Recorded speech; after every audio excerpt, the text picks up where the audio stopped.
আজ আমরা এক ঐতিহাসিক আবিষ্কারের দ্বার প্রান্তে রয়েছি। ক্রুবেরা গুহার সঠিক গভীরতা অনুসন্ধান করতে আমরা ৮ দিন অন্ধকারে কাটাবো, যেটাকে বিজ্ঞানীরা পৃথিবীর গভীরতম গুহা বলে মনে করে।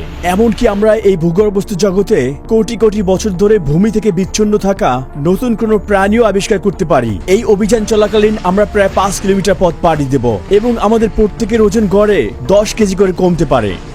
কৌতূহল আমাকে এখানে এনেছে, কিন্তু এটা খুবই ঝুঁকিপূর্ণ। বিশ্বের গভীরতম গুহায় নামা যাক। ক্রুবেরা গুহার আবিষ্কৃত অংশের গভীরতা ২১৯৯ মিটার, তবে এর আসল গভীরতা এখনও রহস্য। সর্বশেষ এর ম্যাপ ১ দশক আগে আপডেট করা হয়েছিল। এখন আমি আমার নিজের সুরক্ষা নিশ্চিত করব।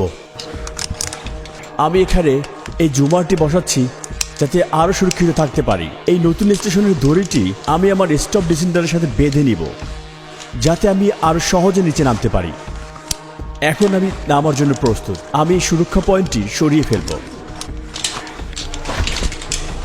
জুমারটিও সরিয়ে ফেলব। এখন নামার পালা।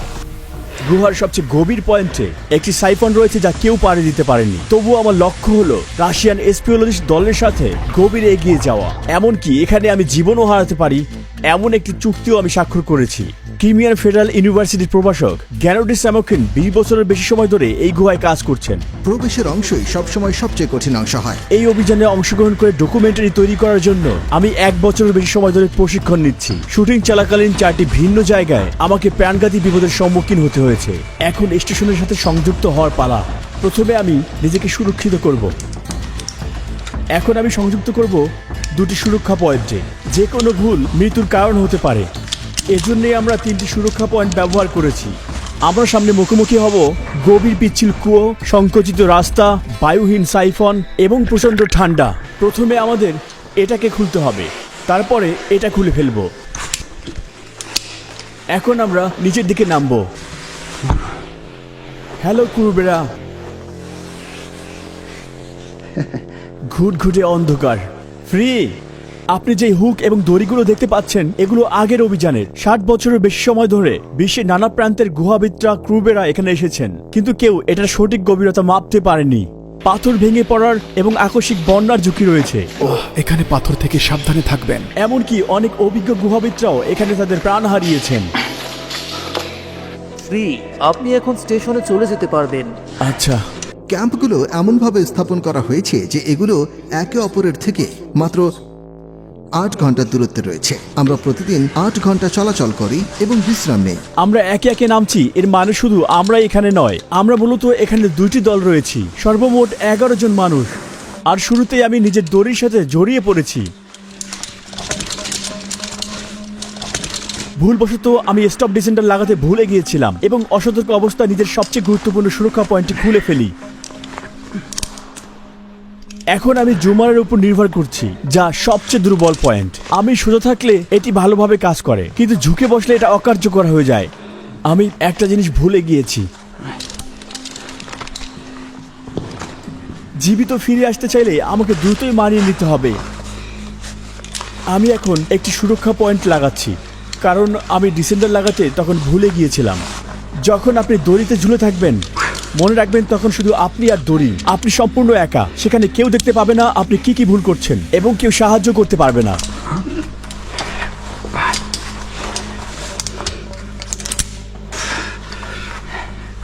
ও, প্যাডেলটি আমার হাতছাড়া হয়ে গেছে। আমাকে এটা আবার লাগাতে হবে। যদি এখান থেকে পড়ে যাই তাহলে মনে হয় না আমি আর বেঁচে থাকবো। গুহার মধ্যে চলাচলের গড় গতি হলো প্রতি ঘন্টায় ১০০ মিটার। আমাদের ওঠার এবং নামার গতি একই। গুহার মধ্যে আমরা আমাদের ব্যাগও সাথে নিয়ে নামি। এখানের তাপমাত্রা মাত্র ৩ ডিগ্রি সেলসিয়াস, তাই এখানে থাকা আর একটি বিশাল ফ্রিজে থাকার মধ্যে কোনো পার্থক্য নেই। হ্যাঁ বন্ধু। হেই, কেমন আছো? ভালো। তোমার কি অনেক ঠান্ডা লেগেছে? এখনো না। তুমি ঠিক আছো? না। উপর থেকে একটি ভেড়া পড়ে গিয়ে এখানে মৃত্যুবরণ করেছে। শত শত মিটারের গভীর অন্ধকারে সে হারিয়ে গিয়েছে। ভেড়াটি মাটির নিচে আছে। দুর্গন্ধ এড়াতে তারা এটা দিয়ে ভেড়াটিকে ঢেকে দিয়েছে। এখন আমরা একটি টাইট স্কুইজ পথ পাড়ি দিতে চলেছি। আমার শরীরকে সংকুচিত করে এবং হামাগুড়ি দিয়ে পাড়ি দিতে হবে। আমি এটাকে সামনে রেখে এর পিছনে পিছনে যাব।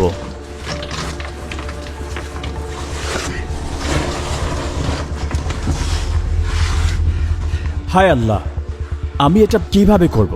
আমাকে এভাবে পাশ দিয়ে যেতে হবে। এই গুহা দক্ষিণ ককেশাসের আরেবিকা মেসিপে অবস্থিত, ব্ল্যাক সি থেকে 15 কিলোমিটার দূরে। আরাবিকা হলো সর্বোচ্চ চুনাপাথরে গঠিত অন্যতম বৃহত্তম পর্বত, যা এত বড় গুহার বিকাশের জন্য আদর্শ পরিবেশ প্রদান করে। গুহাটি ভূগর্ভস্থ প্রবাহ এবং বৃষ্টির মাধ্যমে গঠিত হয়েছে, যার ফলে এই বিশাল তীক্ষ্ণ কুয়া এবং দীর্ঘ সংকীর্ণ সুড়ঙ্গ সৃষ্টি হয়েছে। আমার শরীরটিকে ছোট করে নিতে হবে। বিজ্ঞানীরা বিশ্বাস করে এই গুহাটি 5 মিলিয়ন বছরের পুরনো এবং এটার গঠন প্রক্রিয়া এখনো চলমান।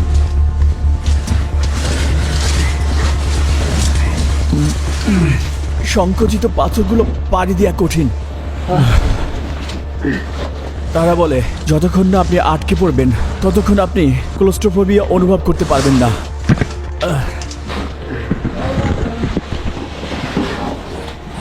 শুধুমাত্র প্রকৃতিকে ভালোবাসার কারণে আপনি এই ধরনের জায়গায় আসবেন না। বিশেষ করে কুরবেরা গুহায় তো নাই, তাহলে আপনাকে এরকম সংকীর্ণ পথ পাড়ি দিতে হবে। এরকম আঁকাবাঁকা পথ আপনাকে অভ্যর্থনা জানাবে। আপনি পাশের দেয়ালগুলোতে থাকা চিহ্নগুলো দেখতে পাচ্ছেন। এখানের পথ এতটাই সংকীর্ণ যে তাদের এই পাথর ভেঙে পথ প্রশস্ত করতে হয়। যখনই আমরা সংকীর্ণ পথ পাড়ি দিচ্ছি, ছোট ছোট বাতাসের কণা আমাদের মুখের ভিতরে প্রবেশ করছে এবং আমাদের শ্বাস নেওয়াকে বাধাগ্রস্ত করছে, এবং একই পেশিতে বারবার চাপ পড়ায় আমাদের পায়ের পেশি দ্রুত ক্রাম্প করছে।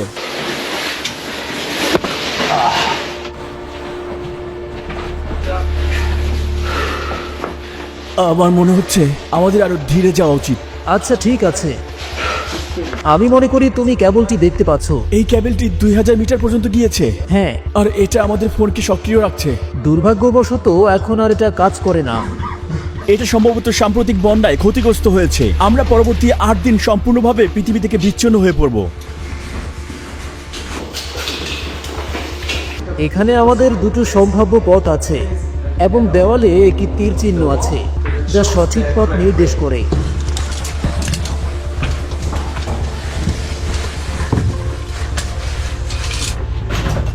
এটাই আমাদের যাওয়ার পথ। খুবই সংকীর্ণ।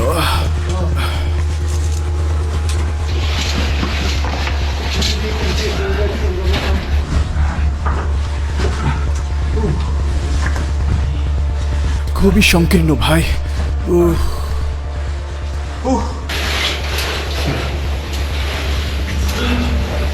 এটি ব্যাগ পরিবহন করার জন্য খুবই উপকারী। এটির মাধ্যমে আপনাকে আর ব্যাগের ওজন বহন করতে হবে না, দড়ি ব্যবহার করে বহন করবেন। আচ্ছা, আপনি এটি এভাবে বহন করতে পারবেন। আর নিরাপত্তার জন্য দড়িতে আপনার লাইফ কারাবিন যুক্ত করে দিন। এই পাথরগুলোর মধ্যে পড়ে গেলে আঘাত পাবো। আমাকে এখন এই দড়ির সাথে সংযুক্ত থাকতে হবে। আমি কিছুতেই এখান থেকে পড়তে চাই না। আমি প্রায় এখান থেকে পড়েই যাচ্ছিলাম, আর এই জিনিসটা আমাকে বাঁচালো। কিন্তু এটা খুবই ভেজা এবং পিচ্ছিল। এটা অনেকটা জিপ লাইনের মতো। আমি আশা করি এটা বিপজ্জনক নয়। ঠিক আছে, যাওয়া যাক।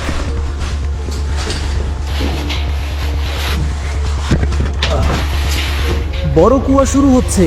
তোমার কেমন লাগছে ওলেক? আমি পিলটা খেয়েছি, তাই এখন সহজ মনে হচ্ছে। কোন ধরনের পিল? একটি ব্যথানাশক। এটা দীর্ঘ পথ ছিল। আমরা প্রায় আমাদের প্রথম ক্যাম্পে পৌঁছে গেছি। যদি তুমি দেখতে পাও, এটি সেই বড় কুয়া।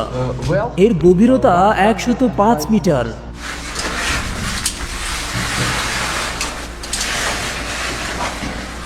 দেখে মনে হয় যে এর গভীরতা 3 গুণ বেশি। পৃষ্ঠে ফিরে আসতে আমাদের 2 কিলোমিটার পথ উঠতে হবে। এটা ভাবতেই আমি অভিভূত হচ্ছি।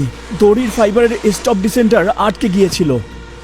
যদি আমি এটা ঠিক করতে না পারতাম তাহলে এই স্টপ ডিসেন্টার এখানেই রেখে দিতে হতো। আমি আর নিচে নামতে পারতাম না, আর আমাকে উপরে ফিরে আসতে হতো। এই চিন্তায় আমি দড়ি এবং ব্যাগের দড়ি একসাথে জড়িয়ে ফেলেছিলাম।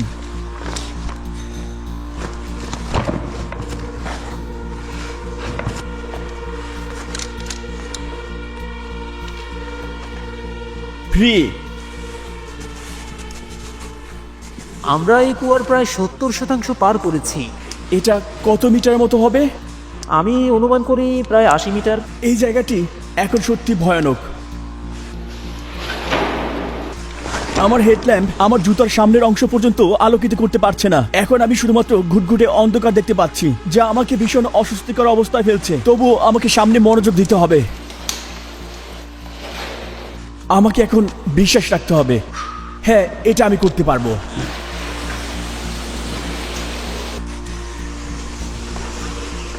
দড়িটি এখন অনেক নড়ছে।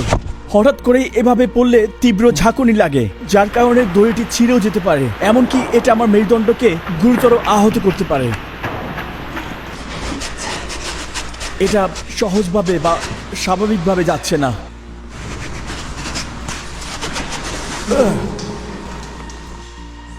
কুয়ার তলদেশে স্বাগতম। ধন্যবাদ। যখন আমরা কুয়ায় নেমে ভিডিও করছিলাম, তখন আমাদের সামনের দল বেশ খানিকটা দূরে এগিয়ে গিয়েছিল। একটু অপেক্ষা করো, আমি জানি না এখানে কি আছে। কিন্তু আমি এখানে ফিট হচ্ছি না, আমি বেশ বড়।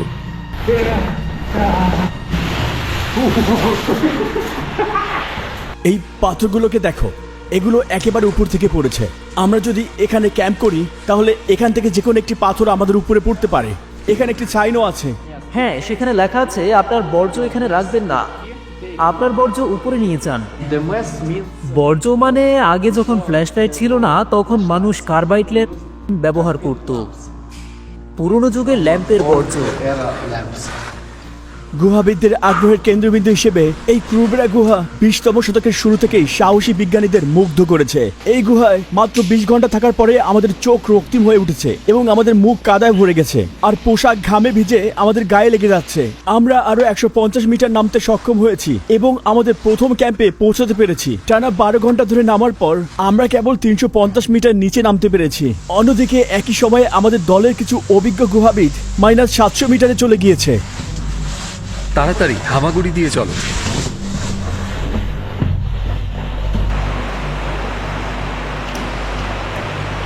এটা কোথায় রাখতে পারি? ওখানে ঝুলিয়ে দাও। বুঝতে পেরেছি, সূর্যে মরে যাওয়ার মতো, তাই না? হ্যাঁ, ঠিক তাই। গেনাডি গুহার তলদেশে নতুন প্রাণীর আবিষ্কার নিয়ে খুবই আশাবাদী। আমরা কি আবিষ্কার করতে চলেছি এটা ভেবে আমি খুব উদ্গ্রীব হয়ে আছি। আমার বুটে আগুন লেগেছে। এটা কি তোমার বুট? এটা নাও, এটা নাও। আমাদের আগে কেটলি বসানো উচিত। আগে তাঁবুটা গরম করি। তারপর মোজা শুকিয়ে ফেলি। এখন সবাই তাদের ভেজা কাপড় শুকাচ্ছে এবং যন্ত্রপাতি মেরামত করছে। কিছু স্ন্যাক্স খেয়ে নেব। এখন অনেক ঠান্ডা, বিশেষ করে মাটিতে বসে থাকলে মাটি থেকে আরো বেশি ঠান্ডা অনুভূত হয়। এখন কাপড় চেঞ্জ করব, স্যুপ খাবো আর কিছু পাস্তা খাবো। আশা করি ঘুমিয়ে পড়লে শরীর জমে যাবে না। ককে শিও রান্না। সবচেয়ে গুরুত্বপূর্ণ বিষয় হলো খাবার এবং তাপের জন্য জ্বালানি পেট্রোল। গুহাবিদরা দিনে সর্বোচ্চ 8000 ক্যালোরি পর্যন্ত খরচ করে। এই ক্যালোরি পূর্ণ করা অসম্ভব। এজন্য আমি বলি পুষ্টি খুবই গুরুত্বপূর্ণ। আমার সমস্ত কাপড় ভিজে গিয়েছে, এগুলো আমাকে সকালের মধ্যে শুকাতে হবে। সঙ্গে স্লিপিং ব্যাগ আছে, যা আমাদের -10 ডিগ্রি সেলসিয়াস পর্যন্ত উষ্ণ রাখে। সবাইকে শুভ সকাল। মাত্রই উঠলাম, প্রচন্ড ঠান্ডা। এখানে সময়ের ধারণা একেবারে হারিয়ে ফেলেছি। ক্রুবেরা গুহায় সূর্যের আলোবিহীন একটি সকালে আমাদের সমস্ত ক্লান্তিগুলোকে মুছে ফেলেছি।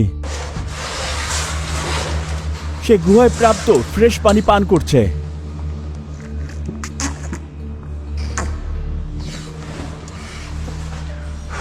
সবাই নিচে নামার জন্য প্রস্তুত হচ্ছে। আপনি কেমন অনুভব করছেন? গতকালের চেয়ে ভালো। আজ একটু বেশি প্রতিরোধী অনুভব করছি। আমি এখন থার্মাল আন্ডারওয়্যারটি পরে নিব, তারপর আমার স্যুটটি পরবো, বুটগুলো পরবো এবং পানিরোধী গ্লাভস ও হেলমেট পরে নিব। আর এটা হলো আমার হারনেস। হ্যালো সবাই, আপনারা টার্মিনেটরের মতো দেখতে। অনুভূমিক সুড়ঙ্গ, তারপর আরেকটা বড় কূপ 115 মিটার লম্বা, এরপর আরো একটি সুড়ঙ্গ, সেখানে কিছু রশি উপর নিচে এবং আবার অনুভূমিক সুড়ঙ্গের মতো। তারপর শেষ কূপটা 30 মিটার। তারপর একটু এগিয়ে গেলে ক্যাম্পটা পেয়ে যাবে। আমি জিজ্ঞেস করলাম প্রথম দলের সাথে মিলতে পারবো কিনা। তাদের সঙ্গে দেখা করতে প্রায় 1.5 ঘন্টা সময় লাগবে, হয়তো তার চেয়েও কম। কিন্তু আমি জানি না তারা কখন বের হবে। আচ্ছা, তারা ভাবছে আমরা ধীর গতিতে চলেছি, তাই তারা যতটা সম্ভব অপেক্ষা করতে চায়। যদি প্রস্রাব করতে চান আপনাকে গায়ের সমস্ত গিয়ার খুলে ফেলতে হবে, আর যেটা করতে যে কারো প্রায় 30 মিনিটের মতো সময় লাগবে। কারো যদি বেশি তাড়াহুড়ো থাকে তাহলে হয়তো না খুলে সেটা করে ফেলবে, আর কখনো কখনো এটা বুদ্ধিমানের কাজও হতে পারে। ফ্রি, আমি সবকিছু ছেড়ে দিলাম যা আমাকে নিচের দিকে টানবে। মনে হচ্ছে এটা পৃথিবী না, কোনো এলিয়েন প্ল্যানেট। বেঁচে ফিরবো কিনা জানি না। বিদায়। বিদায় রুহি। ঠিক আছে। শুভকামনা। হ্যাঁ, তোমাকেও। দেখি কাজ হয় কিনা। চমৎকার। আমরা পৃথিবী থেকে পুরোপুরি বিচ্ছিন্ন হয়ে সম্পূর্ণ একা এখানে অবস্থান করছি। নিচে যদি বিপজ্জনক কোনো কিছু ঘটে তাহলে উপর থেকে সরাসরি জানার কোনো উপায় নেই। আমাদের সাবধানে থাকতে হবে। দেখো, এখানে কিছু পানি দেখা যাচ্ছে। তারা এখান থেকে পানি সংগ্রহ করে ক্যাম্পে নিয়ে যায়। আমরা প্রায় 6 ঘন্টা যাবত নেমে চলেছি। এখন সবাই বেশ ক্লান্ত। ও, রশিটি ভিজা। সমস্ত রশিগুলো ভেজা রশিতে ডিসেন্টার সহজে কাজ করে না, যার কারণে প্রতিবার নামার সময় ঝুঁকিপূর্ণ শক লোড তৈরি হয়। ফ্রি। সামনে আরো একটি সুড়ঙ্গ। সে ঠান্ডায় কাঁপছে। আমি আরেকটি বিরতি নিতে বললাম।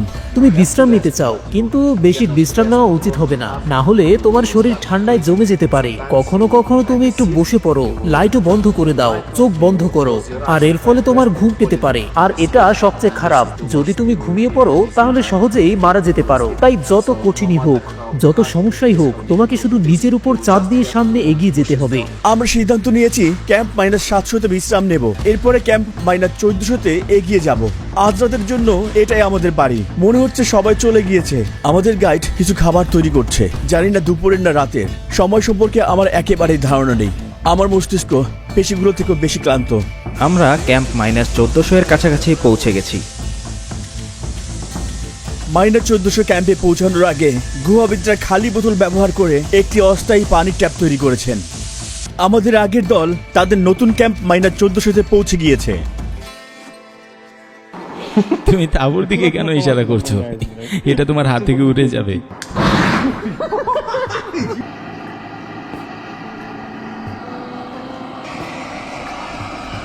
প্রিয় বন্ধুগণ, আমরা আশা করছি সবাই জীবিত এবং ভালো আছেন।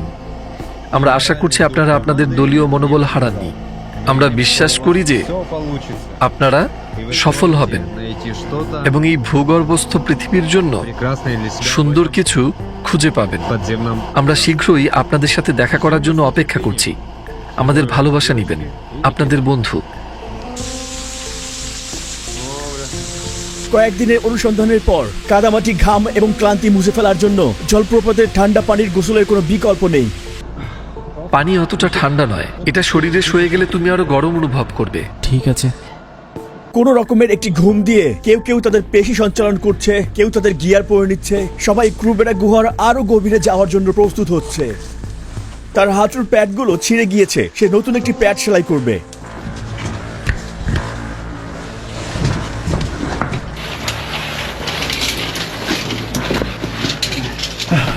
অনেক সরু।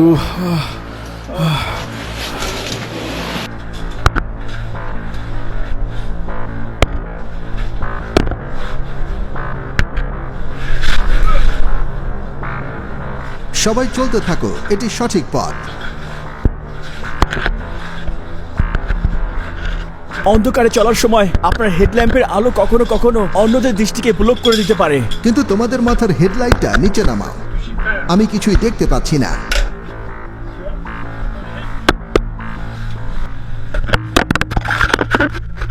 যথেষ্ট হয়েছে। আমি এই ক্যামেরাটা সহ্য করতে পারি না। আমি যখন নামার জন্য অপেক্ষা করছিলাম আমার হেডল্যাম্পের ব্যাটারি শেষ হয়ে গেল। আমার ব্যাটারি শেষ হয়ে গিয়েছে। এখন আর কোনো আলো নেই। ও আল্লাহ! সৌভাগ্যক্রমে আমার পকেটে অতিরিক্ত একটি ব্যাটারি ছিল। যাই হোক, গুহার তলদেশে আমরা একটি টপোগ্রাফিক জরিপ করেছি এবং সবকিছু ক্যামেরায় রেকর্ড করেছি। গুহার ভিতরে যাওয়ার সময় আমি ভাবতেছিলাম এখানে অন্ধকারের প্রাণীগুলো কিভাবে বিবর্তিত হয়েছে। যদিও কোনো জীবজন্তুর সাক্ষাৎ পাইনি, তবে আমি এটা জানি যেখানে পানি আছে সেখানে জীবজন্তু পাওয়া স্বাভাবিক। গুহাটি এখন অনেক ভেজা। গুহায় তোমার বায়োলজিক্যাল ঘড়ি সবসময় অকার্যকর থাকে।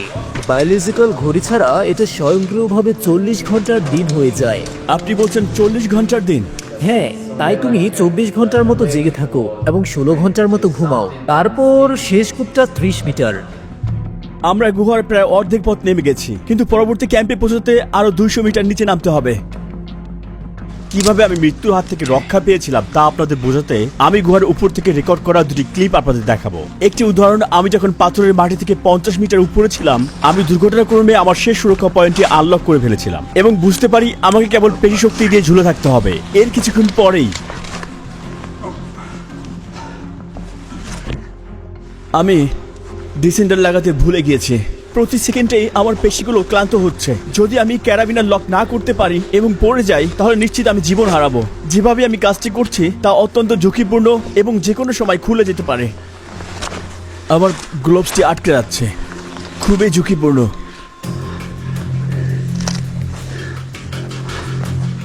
এটার অবস্থা খুব বেশি ভালো মনে হচ্ছে না। যাই হোক, আমাকে অনেক বেশি মনোযোগ দিতে হবে। শুধুমাত্র ছোট একটি ভুল আমাকে মেরে ফেলতে পারে। আমি এখন নামার জন্য প্রস্তুত। ঠান্ডা, ক্লান্তি এবং সবসময় আর্টিফিশিয়াল লাইটের নিচে থাকা আমাকে বড় ধরনের ভুলের সম্মুখীন করছে। এটাই সেই রশি যেটাকে আমাকে ধরে রাখতে হবে। আমি দ্বিতীয়বারের মতো আমার শেষ সুরক্ষা পয়েন্টটিও আনলক করেছিলাম। আমি ক্যারাবিনারটি খুলে ফেলেছিলাম। সৌভাগ্যবশত আমি এই ভুলটি বুঝতে পেরেছি। আরও একটি ভুল, এটা মেনে নেওয়া যায় না। আমাকে আগে অবশ্যই ডিসেন্ডার পড়তে হবে। অন্ধকারে আমার চোখ ভারী হচ্ছে, আমার মস্তিষ্ক মনে হয় ক্লান্তির ভরে ভেঙে পড়তে চলেছে। বন্ধুরা, এটা সত্যিই কঠিন। এটা যতটা সহজ ভেবেছিলাম। মাত্র কয়েকশো মিটার নিচে তলদেশের স্রোত আছে যা পথকে বন্ধ করে দেয়। এটা হলো সাইফন, যা একটি পথ। এটা নদীর পানিতে বন্যা কবলিত হয়। আচ্ছা, চলুন সবাই সাঁতারে এগিয়ে যাই। আমাদের পথে এরকম বহু সাইফন রয়েছে এবং একটি ভুল পদক্ষেপ আমাদের ফাঁদে ফেলতে পারে, এমনকি আমাদেরকে ডুবিয়ে ফেলতে পারে। আপনি দেখতে পাচ্ছেন এই গুহাবিদ নিজের শরীরের সাথে পাথর বেঁধে রেখেছেন যাতে পানির স্রোতে তার শরীর উপরের ছাদের সাথে আঘাত না পায়। সে পানির স্রোতেও ভেসে যেতে পারে, এমনকি সে পাথরের মধ্যে হারিয়ে যেতে পারে এবং তার জীবন হারাতে পারে। এইটার মতো কিছু সাইফন রয়েছে যাদের এয়ার পকেট নেই। এটার পথগুলো পুরোপুরি পানিতে পূর্ণ। এদের দৈর্ঘ্য এবং তীব্রতার উপর নির্ভর করে এগুলো পার হতে কয়েক মিনিটও সময় লাগতে পারে। আপনি যদি সাইফনের ভিতরে থাকা দড়ি অনুসরণ করতে না পারেন এবং মিস করেন, আপনি ভুল টানেলে প্রবেশ করবেন এবং ডুবে যেতে পারেন। এমনকি আপনার পোশাক যদি কোনো তীক্ষ্ণ পাথরের সাথে আটকে যায়, আপনি প্যানিক হয়ে সেখানে ডুবে যেতে পারেন। সব ঠিক থাকলেও পর্যাপ্ত সময় শ্বাস ধরে না রাখার কারণে আপনি ডুবে যেতে পারেন।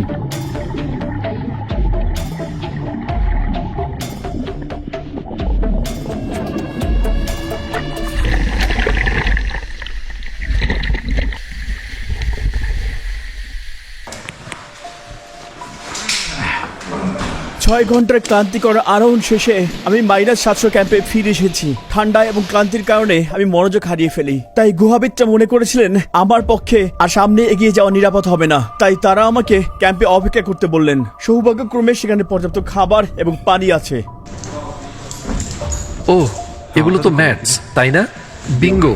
আকস্মিক এবং তীব্র বন্যা -1640 থাকা মাটির উপরে ম্যাটগুলোকে উড়িয়ে নিয়ে উপরে উঁচু স্থানে আটকে রেখেছে। মনে হচ্ছে এই জায়গাটি পুরোপুরি পানিতে ডুবে গিয়েছিল। তখন আমরা জানতাম না, যখন গুহার মধ্যে ছিলাম বেস ক্যাম্পের সাথে কোনো যোগাযোগ ছিল না। তীব্র বৃষ্টি শুরু হয়েছিল এবং বড় ধরনের বন্যার ঝুঁকি তৈরি করেছিল। এই ফুটেজটি কয়েক বছর আগের। যেমনটি দেখতে পাচ্ছেন, এইরকম বন্যা আমাদের ক্যাম্প এবং পথগুলোকে ধ্বংস করে ফেলতে পারে। সবাই অনেক ভিজে গিয়েছে। দেখো কেমন করে আমরা আমাদের নিজেদেরকে শুকাই। এটা ভালো একটা আইডিয়া। এখানে একটি ভেজা এবং ঠান্ডা রাত কাটানোর পরে তারা পরের দিনের জন্য প্রস্তুতি নিচ্ছে। তারা গুহার গভীরতা পরিমাপ করবে, এমনকি তারা নতুন প্রজাতির প্রাণীও আবিষ্কার করতে পারে যেগুলো মানুষের কাছে এখনো অজানা। ও, -1640। শুরু করা যায়। ছাদে ঝুলন্ত তীক্ষ্ণ বরফকণিকার মতো গঠনগুলোকে স্টালাকটাইট বলে। এই গঠনগুলো অত্যন্ত ধীরে ধীরে তৈরি হয় এবং 1000 বছরে মাত্র 10 সেন্টিমিটার কম বৃদ্ধি পায়। যখন পানি ফোটায় ফোটায় পড়ে তখন এগুলো তৈরি হয় এবং ক্যালসিয়াম কার্বনেট জমাট বাঁধতে শুরু করে। এখানে আমার জন্য কোনো জায়গা আছে কি? হ্যাঁ, দলটি বিশেষভাবে সতর্ক থাকে যাতে কোনো ক্ষতি না হয়।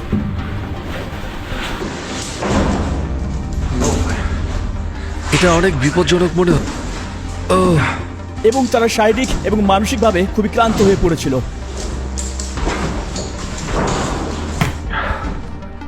এটা খুবই নিচু, এটা আরো উঁচু হওয়া উচিত। আমরা আরো কাপড় শুকাতে দিব। অবশেষে তারা ক্যাম্প 1960-এ পৌঁছায়, যা সর্বশেষ ক্যাম্প এবং সীমিত জায়গার জন্য এটাকে বলা হয় সবচেয়ে অস্বস্তিকর ক্যাম্প। আমি যদি তোমার উপর প্রস্রাব করি কোনো সমস্যা হবে? এই ছোট গ্যালারিতে থাকাকালীন তারা পুরো সময়টা ঠিকভাবে দাঁড়িয়ে থাকতে পর্যন্ত পারেননি।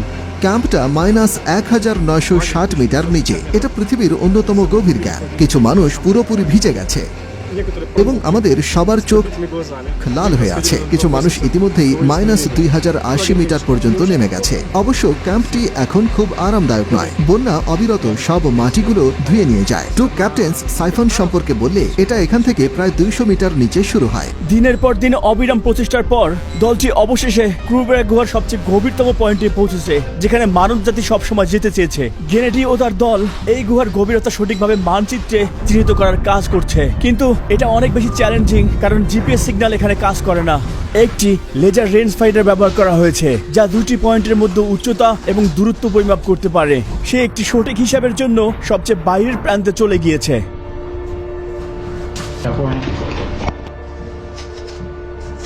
ডিভাইসটির একটি কম্পাস বোর্ড রয়েছে। এটাতে সাধারণ ব্যাটারির পরিবর্তে প্লাস্টিকের ব্যাটারি ব্যবহার করা হয়েছে, যাতে ম্যাগনেটিক ত্রুটি কমানো যায়।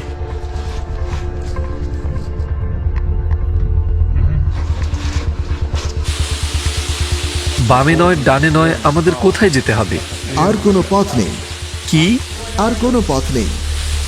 বুঝতে পারলাম। এই হিসেব করার জন্য তাকে বুঝতে হবে।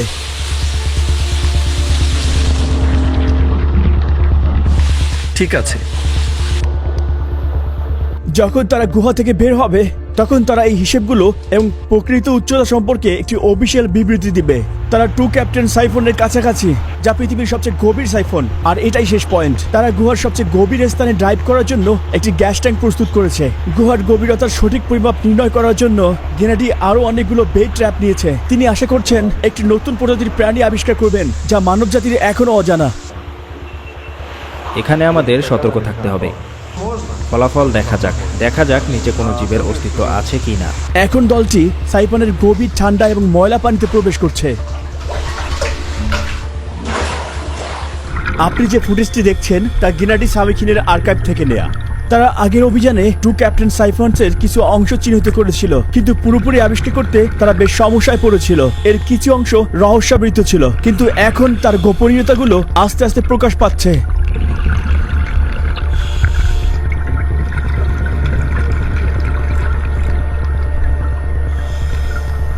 সে রশিতে কিছু বেড ট্র্যাপ বেঁধে রেখেছে, যাতে এগুলো হারিয়ে না যায়।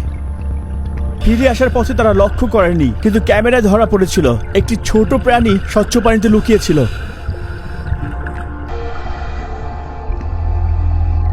আরো একটি প্রাণী দেখা দিল, কিন্তু সেটাও লক্ষ্য করা হয়নি। এটা কি? এই প্রাণীগুলি আলো না থাকার কারণে অন্ধ। সৌভাগ্যক্রমে দলটি একটি অত্যন্ত বিরল প্রাণী ধরতে সক্ষম হয়েছিল। তারা আরেকটি সম্পূর্ণভাবে বিরল চেহারার প্রাণীও দেখতে পেয়েছিল। যে ফুটেজটি আপনি দেখছেন এটা আগে কখনো ধারণ করা হয়নি। ওই যে ওইটি দেখা যাচ্ছে, মাছটি এখানে। এটি হারিয়ে ফেলা যাবে না। Wow wow wow! চলো এটি এখনই ধরে ফেলি। যদি গুহার এই প্রাণীগুলো আগে কখনো দেখা না দিয়ে থাকে এবং একান্তভাবে বিরল হয়, তাহলে এই আবিষ্কারগুলো মানব জ্ঞানের মূল্যবান গ্রন্থাগারে যুক্ত হবে। এটা মানব জাতির জন্য একটি গুরুত্বপূর্ণ ধাপ। আমরা এগুলোর ভিডিও ধারণ করেছি। সম্পূর্ণ অন্ধকারে বিবর্তনের ফলে এগুলোর বেশিরভাগই স্বচ্ছ। তবে তারা যে আরেকটি প্রাণী ফাঁদ থেকে ধরেছিল সেটি নতুন কোনো আবিষ্কার নয়। এটি 2013 সালে চিহ্নিত হয়েছিল। এটা শুধু এই গুহাতেই পাওয়া যায়। এটার নাম গ্যামারাস ক্রুবেরিয়ান। আশ্চর্যজনক খবর। আমি একেবারে হতবাক। এখন বুঝতে পারছি যে আমরা একটি সুন্দর পৃথিবীতে বাস করি। টু ক্যাপ্টেন সাইফন এবং এই গুহার গভীরতা পরিমাপ করা হয়েছে। এই আবিষ্কার কি এই ক্রুবেরা গুহাকে পৃথিবীর সবচেয়ে গভীর গুহা হিসেবে পরিচিত করতে পারবে? যদি পারে তাহলে সেটা কি ভূগোলের পাঠ্যবইয়ে অন্তর্ভুক্ত হবে? ক্রুবেরা গুহার আসল সত্যগুলো উন্মোচন করার জন্য এখনই উপরে ওঠার সময়। তাদের জন্য আমাদের কতক্ষণ অপেক্ষা করতে হবে? আমার মনে হচ্ছে সর্বোচ্চ 1 ঘন্টা। আমরা গুহায় ব্যবহৃত স্যুটগুলো পরিধান করে ধৈর্য সহকারে আগের দলের ফিরে আসার জন্য অপেক্ষা করলাম।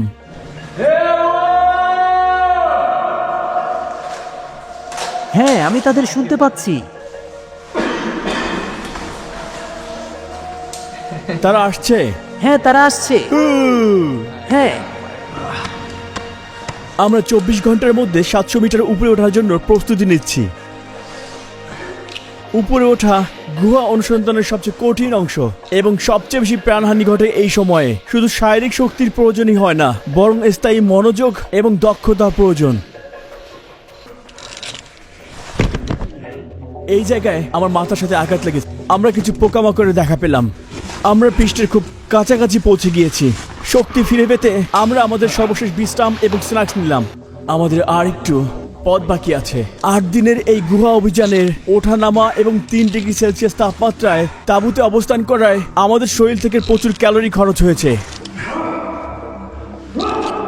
দলের বেশিরভাগ মানুষই এই যাত্রায় প্রায় 10 কিলোগ্রাম ওজন হারিয়েছে। নতুন আবিষ্কারের উদ্দেশ্যে এটি আমাদের অবশ্যই গুরুত্বপূর্ণ একটি বড় ত্যাগ। আমার ধারণা গুহায় কাটানো এটাই আমার সবচেয়ে দীর্ঘ সময়। গুহা থেকে সবাই বেরিয়ে আসার পর এই অভিযানের নেতা গেনাডি 8 দিনের এই মিশনের সাফল্য মূল্যায়ন করবেন। তিনি বিশ্ববাসীকে একটি অত্যন্ত গুরুত্বপূর্ণ ঘোষণা প্রদান করবেন। দিনের আলো, তাজা বাতাস, বৃষ্টি এবং গাছের গন্ধ আমার মানবিক অনুভূতিকে পুনরুদ্ধার করেছে। অবশেষে আমি দিনের আলো দেখলাম। বেঁচে থাকতে পেরে আমি কৃতজ্ঞতা অনুভব করছি। এটা কি পানি? এখন আমরা এই ডকুমেন্টারির সবচেয়ে গুরুত্বপূর্ণ দিকটি আবিষ্কার করতে চলেছি। আপনি কি অফিসিয়ালি নিশ্চিত করতে পারেন যে ক্রুবেরা বিশ্বের সবচেয়ে গভীর গুহা? আমরা এই সাক্ষাৎকারের আগে পর্যন্ত ক্রুবেরা গুহার গভীরতা প্রকাশ করিনি। এটি একটি গুরুত্বপূর্ণ মুহূর্ত। আমরা চেয়েছিলাম আমাদের একসাথে করা কাজটি একটি স্পষ্ট ঘোষণার মাধ্যমে শেষ হোক যে আজকের তারিখে ক্রুবেরা গুহা হল বিশ্বের সবচেয়ে গভীর গুহা। কম্পিউটার আমাদের জন্য ত্রুটির মার্জিন হিসাব করেছে, যা ছিল প্রায় 0.1%।